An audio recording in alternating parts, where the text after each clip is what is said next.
Hail, the Bard here, and it's a cracking day in my lands. And I'm here at my little miniatures painting bench next to my very loud, very busy street, you know, by the window there, very convenient, to record sort of just a simple, I guess it's a personal video, but no harm in sharing it with all of you. It's a sort of a video journal of my adventures in miniature painting in recent days.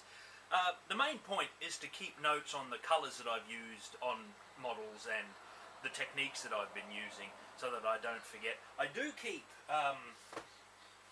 fairly detailed written notes in this book and a couple of others around here, but I'm always worried about losing them. And indeed, once back in the day when I was painting some Sisters of Battle years ago, I had the perfect formula for the hair that I liked on them, and I had it pinned to the wall, and one day it vanished, and I could never find it, and I could never duplicate that particular colour formula again. So I've always been kind of paranoid about about losing the colours that I've been using. Now, today I'm talking about a unit that I've just completed. This is my first unit for my army of choice, the Dark Elves, my Witch Elves. It's a unit of 20, and it took me more than 3 months to finish this unit, I think. That's just a guess, I don't actually know, I didn't count the days. But I started when this new line of models came out, and I've been going since then. I'm not a prolific painter by any means, nor am I a particularly skilled one. I think I'm fairly middle of the road. But there they are, and I'm not real sure how well my camera picks up models. It probably doesn't pick them up very well, but it doesn't matter. I suppose what I say about the colours is of what's going to be real value to me in the future, and maybe if I'm lucky it might be value to you. I really don't know. Witch Elves, for the Dark Elves, are very much one of their signature units. They're one of the most visible units, one of the most iconic ones. And in terms of units in Warhammer armies and in other war games, they're one of the ones that you think of first when you think of that army. It's like the dwarfs have slayers, and they're often on the cover of dwarf books and often central, especially the books for the Wolfrup role-playing game that I love. There's always dwarf slayers on covers all over the place, and if you could play Dark Elves, I bet Witch Elves would be too, even though they'd be a stupid idea for a playable. They're not adventuring people.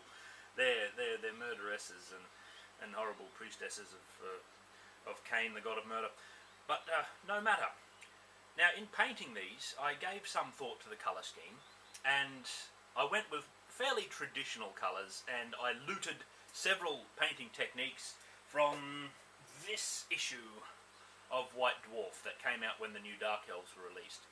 I had started collecting Dark Elves before. I'd even started painting a few before, but that was about 6 months to a year, I think, before the new book came out, and I was always kind of a little bit paranoid, like, they're probably going to release a new book for them soon. They're probably going to do new miniatures that I might like more, and so I sort of held off to see, so I wouldn't be. Well, I suppose there's no way I'd be wasting my time, but I still, you know, I held off from it a little bit. But the new book came out, and they still seem really good, and nothing had really changed. You might wonder why I don't choose to play as dwarfs, considering that I've said on multiple occasions, I believe, that dwarfs are my favourite fantasy race, and they are, believe me. But when it comes to playing a war game, it's a question of play style on the army, and even though I haven't played much, or probably really any, Warhammer Fantasy, I'm at the moment more of a collector and painter sort of a fella, in reading the army books that were available for them at the time, and reading people's critiques of how they played, they didn't really appeal to me in the sort of slow plodding infantry forces and the emphasis on ranged, both of which are completely thematic for dwarfs. Don't get me wrong, I wouldn't change it for the world. That's very dwarfy, and if you were to change that, you would lose something that's very dwarfy about it. And but for me, it's not really the way I wanted to play. I wanted an army with a bit more variety and a bit more speed, and I wanted to have some magic, which the dwarfs don't have. I wanted to play with all the toys that Warhammer could offer, basically. Now, I do collect dwarf models, don't get me wrong, I've got a fair collection of those around here, but I'd never made an army. They're not a unified force or anything like that. Dark Elves are my second favourite fantasy race, just about, if you if you go by the fictions that I like and the books that I've read, and the thematic things that the Dark Elves have in them. They really have classic sword and sorcery, evil themes to them, which I love a lot. And so I chose those for my army, and I've been painting them. And this is unit number 1 of the army. They're a core unit now, the Witch Elves. They never used to be, but now they are. And I've gone with a very traditional Witch Elf sort of colour scheme. I've gone for a primary colour of red on their what you would call their cloth, I guess, their clothing. This is because red is the principal colour of, I think, it's the principal colour of Cain in general, because it's the colour of blood. I know that the Chaos God Korne has that as his principal colour, and they have a lot of crossover, these two gods, I suppose. There is some debate whether or not they are indeed the same being, or aspects of the same being, but whatever. And I chose red, and I started off with, I use Games Workshop's own paints, the Citadel paints. One of the main advantages is their quality is pretty good, and in fact I think it has improved over the last, when they last re-released the line, refreshed the line, and changed all the names. The quality I think has improved. I don't have enough experience to comment really, but their availability is really good, and if I wanted to have, say, Vallejo paints or coat d'arms or any of the other ones, they're a lot harder for me to get a hold of. They're probably easier in places like the US or the UK, but in Australia that's really special order stuff, and this Citadel paints are available in every shop. Sorry, I'm rambling, but that doesn't matter. This is just a sort of a throw it together video. My techniques have changed as I went through the army, so the colours I used didn't really change, but I used a lot of more advanced techniques, and I'm really only going to recall the ones that I've been using recently. So I started off with the Wazdakka Red colour as the base colour, and I would use corn red and blacks to dark it down to go into the shadows. When I started, I would just use a wash, and eventually I went off using a wash. I wanted to use more advanced things. I went through a bit of a cycle. So when I first started, I wanted to get them done in general. I thought it would be a good idea to finish a whole unit for once, so I was going to use simpler techniques. But I'm really driven to try and master more advanced techniques as I go, and by the end of it I was using a technique called Selective Glazing, I think they called it, which I'd taken up and tried out, and I had some success with it. And I had some success with it on the red part, so this is actually relevant. I would push up through the red spectrum all the way to, this is Wild Rider Red, which is a lot like the old fiery orange I used to use to highlight reds. And on a couple of the models, I don't think I did it on the last few, but I experimented with making it even a little bit more white to have a more extreme highlight. And I had some success. I'm not a great painter by any stretch of the imagination, like I said, but I'm definitely learning, and there's definitely been some advances. Excuse me. Now, the skin is one of the techniques I looted from the White Dwarf, but every technique I pulled from there I've sort of fiddled with and made more manageable or made better for me to use by the end. And the skin is one of them, and in here what you do is well, apparently you thin down the Reikland, I guess, Fleshshade colour with Lamian medium. I guess it's not thinning it because it's medium, but you diffuse the colour a little bit and you wash it over the white primer, which I sprayed them white, which is good because I like brighter models. And then you go over the top of that, you layer over it, I think the book recommends, with Pallid Wych Flesh, which is a lovely shade of, I guess it's pearl. I'm not really sure what shade that is. It's not quite white. It's darker than cream, maybe, but it's a nice colour. But eventually I stopped thinning it down with, stopped putting Lamian medium. It's just medium. It's nothing Lamian about it. I stopped putting medium in, and that gave me a stronger base colour, slightly, I think. So I just used the Fleshshade as a base, and that's good because I like strong contrasts, which is one of the reasons I always used to prime models in black, because I get really nice contrast. But now I can do that on my own with white models. I have the skill to do that now. and it's the skin's very simple, but the effect is very good, especially when coupled with the selective glazing technique.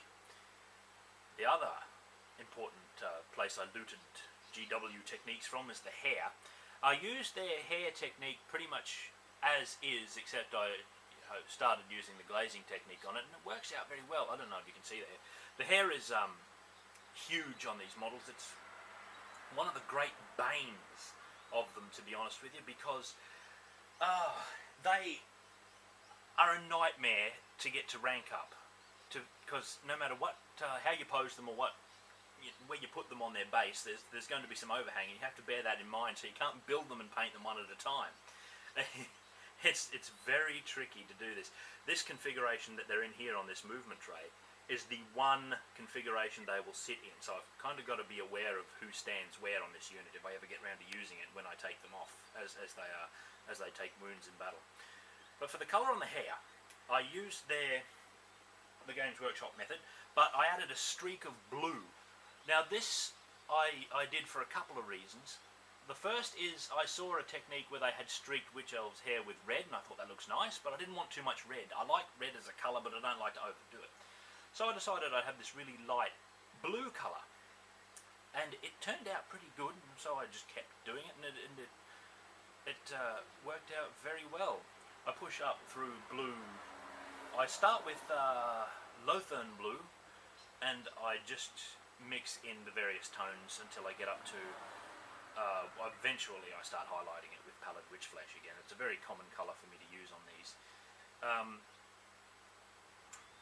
I don't know what the blue symbolises. I've given that some thought, whether it's like it reflects a certain festival or a particular ritual, or whether it's just this particular regiment's tradition or what's going on. But I really like the way that the colour works with the hair and with the rest of the model. It makes it stand out very well. And I also did their facial tattoos with that as well. Whether it's wall paint or tattoos, I'm not sure. But it looked rather good, and I had a lot of experimental techniques. People I've shown this unit to say, "Oh, that looks good, man," and it does. But when you're the guy who painted it, you can really see the areas that you wish you'd done better. You zoom right in on them, and I can't help it, but I can see some. I've got to accept the fact that because I'm learning and developing technique all the time, the units are going to be a little uneven. Like there's going to be not so well painted ones at one end and very well painted ones at the other. But there we go. The bronze or the brass parts, meaning the knee guards, shoulder guards, whatever, I also looted from Games Workshop's White Dwarf magazine, but I gave up on the dry brushing because I'm not a fan of the dry brushing technique in general, although it has some very, very specific uses. And I just started using more controlled techniques to get the highlights to go where I wanted them to go, so that it would look nice. And that's all there is to say about that.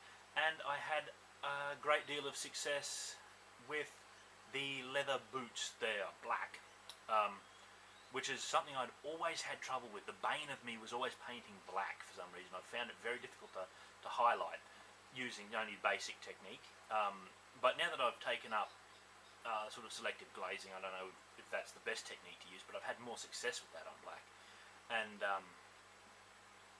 been aware of just painting a nice neat black coat in the first place, which is a tip I give. I don't know what it is, but people read guides to painting, whether in White Dwarf or whatever. They read guides and they see build it up over several thin layers, and they seem to ignore this. They do one layer and, "Oh, it's not working," complain. They're not kidding when they say thin layers. It's the key to the whole thing, because thin gives you a lot more control, unless you put too much on, and then it'll pool and do all sorts of horrible things. But thinness and not much on the brush is the key. And that's my Witch Elves. Oh, I did the base rims in what used to be Dark Angel's green. You'll see that these are darker. I've used a different technique, and it came out a lot darker than it did on these. I don't know which I like best yet. What is it? Caliban green. There we go. Right, that's my Witch Elves. I don't know what else to say about them. I have more to say secretly.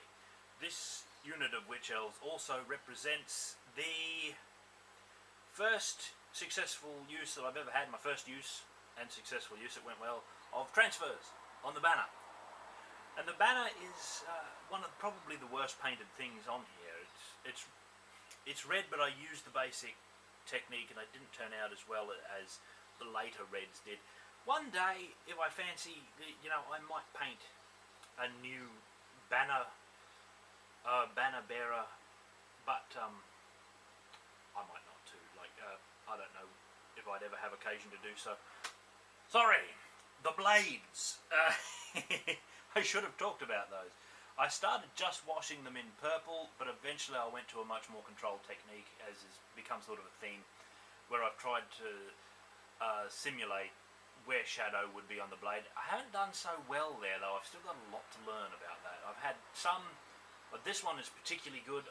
There's no way that's going to show up. And there's a couple in there that I can see didn't work at all. This one worked out okay, and a couple of the others that didn't work out so well. But that one's not bad. I'll try and just get better at it. You know, what can you do? And I've always, whilst painting these, kept the fact that they're for the tabletop in mind, so that, you know, you don't sweat when you make mistakes. I'm actually a fan of keeping my mistakes around so that I remember that I've done them and how I did them, and sort of as a warning not to do that in future. They look good, and on the tabletop you're not going to see them, and other people aren't going to see them unless they're used to scrutinising miniatures, if they're like judges for competitions or something. There you go. Now the other thing I wanted to mention that I didn't fit in just before, which I might have edited out, is their eyes. I take great pride in doing the eyes on models, and I've read many a painting blog or whatever it is where they say, oh, I don't bother doing the eyes. I do the eyes all the time, and I do them in reverse. And the reason I do it in reverse, by reverse I mean not doing a white thing with a black dot, I do a black thing with two white dots. I find it gives a very good effect, and it gives an excellent sense of contrast, because you get a lot more, the eye seems a lot, I don't know, like it has a more natural shadow around it. And if you do it carefully, it's even quite good on female models, because it makes it look like there's eyeliner involved. And that's not to say that every model wears eyeliner, but it's a useful visual symbol, because when your eye picks this up, it tells the brain female, because of it's a cultural thing. But it's a useful thing when you're dealing with models to make, especially things on a small scale, is to make the icons or the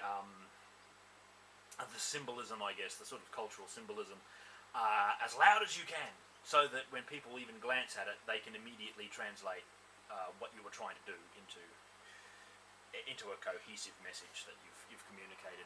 Now, I know that's kind of an advanced concept just for miniature painting, but it does come in. I declare this unit a success. I'll hold it up again, because I'm very proud of it. I think it's great. It's one of the... This is my first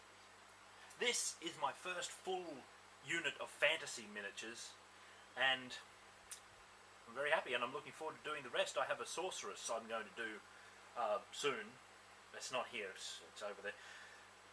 And actually I might get that underway right after I finish this, because now I can put all those paints away, because I'm not going to forget what they are, because I have them written down, and I've got this video as sort of a reminder for what I've done and where I've come from and where I'm going. And it was a really good experience painting those, and it's been a pretty good experience doing this video too. I hope you enjoyed it, and even if it wasn't relevant to your interests, it's been nice having a chat with you. Well, it's been nice chatting at you. I know I don't do it enough. I know my videos are very sparse on the ground, but what can I say? It's people a lot busier than I am do a lot more videos. It's my own fault, I guess, that I don't do more videos, and I wish I did, and I probably should. But I've got a lot to do. Like currently, I'm working on a dissertation about sword and sorcery and cyberpunk and stuff, and that's taking up a lot of my time. But I hope to paint minis while doing it, and I hope to make videos while doing it, probably about painting minis, because it's a good excuse to get videos up there. And kind of hope this all fits in. I don't know if this is all fitting in. Well, I think I might go and have a rest. A little bit tired. It's a little bit too hot here in Australia. Don't know where you are, but the heat's getting to a man. This man. And actually I have a new issue of 2000 AD to read, so I think I might go do that. Take care, my friends, take care. And I keep looking over there because that's where that's where my video thing is. I'm closer than usual. Oh, god damn it. Oh, I need a rest. See you soon.